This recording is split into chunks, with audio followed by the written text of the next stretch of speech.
أعوذ بالله من الشيطان الرجيم بسم الله الرحمن الرحيم. Now I come to the next point, and this is very important point, that what Khairabadi say and some scholars of Deoband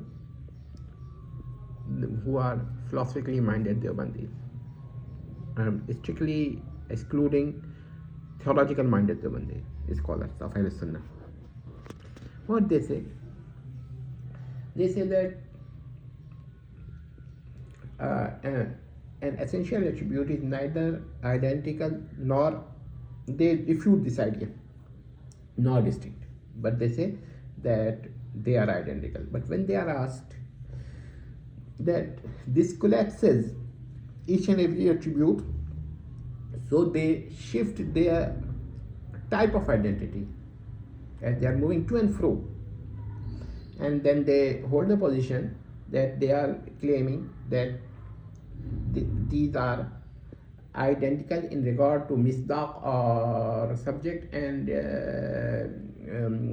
ghair or not identical in regard to mafhumat or mafhum or senses or meanings.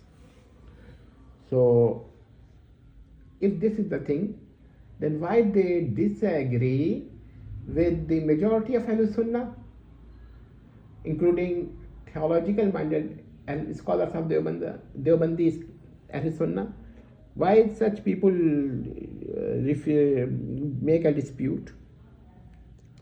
Now the answer is that they actually do not want to say that these attributes are eternal and their negation is per se impossible. This is the reason.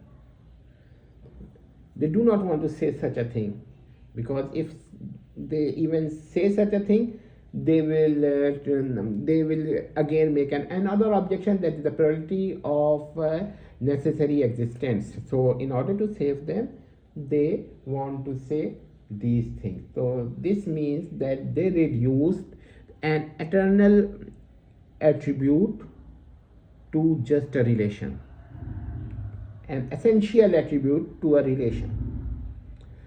So actually they hold the position that these are identical to the essence in regard to misdaq, and distinct from the essence in regard to mafhum, but they clearly say that these mafhums are not eternals, but purely they are non-eternal or hadis, or at least their negation and cessation is possible per se, mumkin bita. So this is the problem. But in order to conceal this problem in a nutshell, or in order to make a veil on this problem, or in order to underground this problem, or to hide this problem, they only repeat identical. But what is the problem?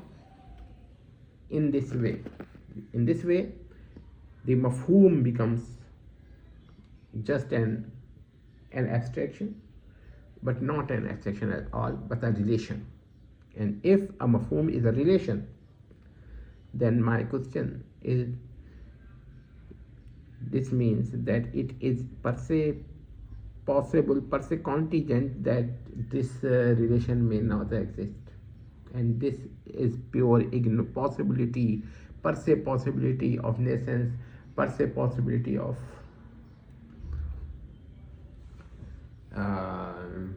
powerlessness or weakness. So these are the things. Now, such an argument that divine essence is the source or originator of these relations, I mean attribute of knowledge, attribute of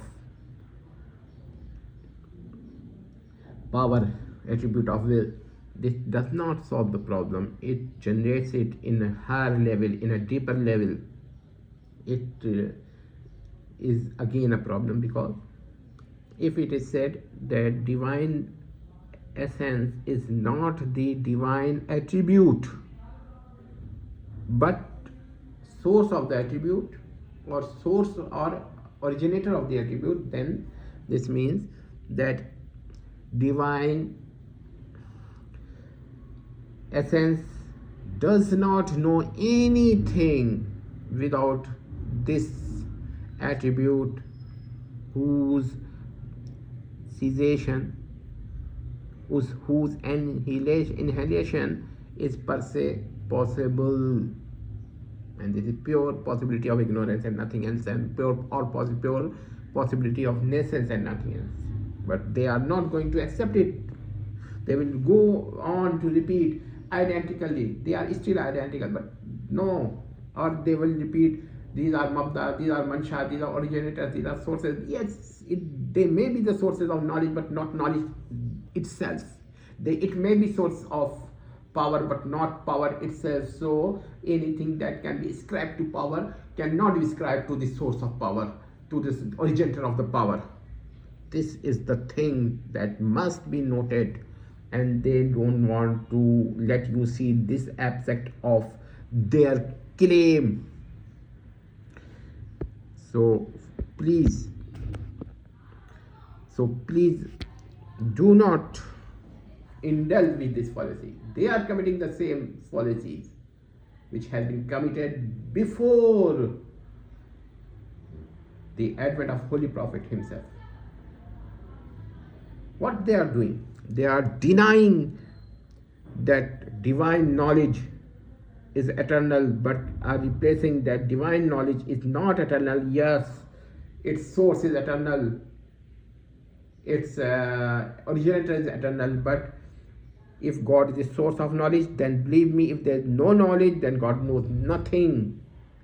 He is pure ignorant, or at least there is a possibility, per se contingency, that the divine essence is sometime knowledge and sometime essence, at least not knowledge. Similarly, by the argument of similarity, sometimes divine knowledge, essence is divine knowledge, and is still per se contingent that knowledge, that this essence is not knowledge, or not power or weakness per se. So what are they saying?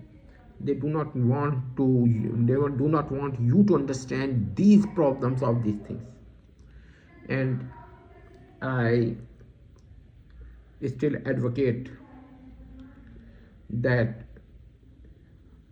philosophical minded al-Sunnah Deoband have committed a terrible mistake on this point, and the theological minded al-Sunnah of Deoband have done accurate thing.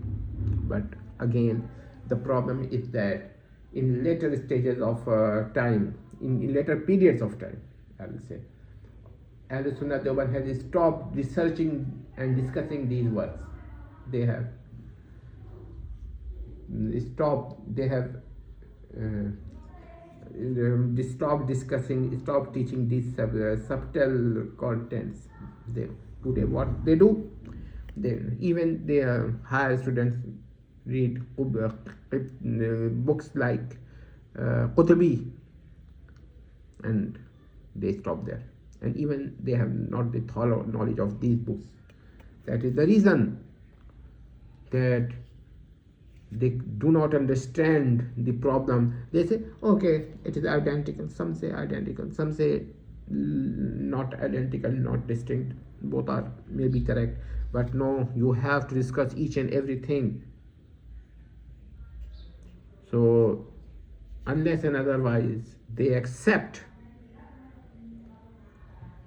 that the necessity of these books and these knowledge, they are committing an error. They should do it.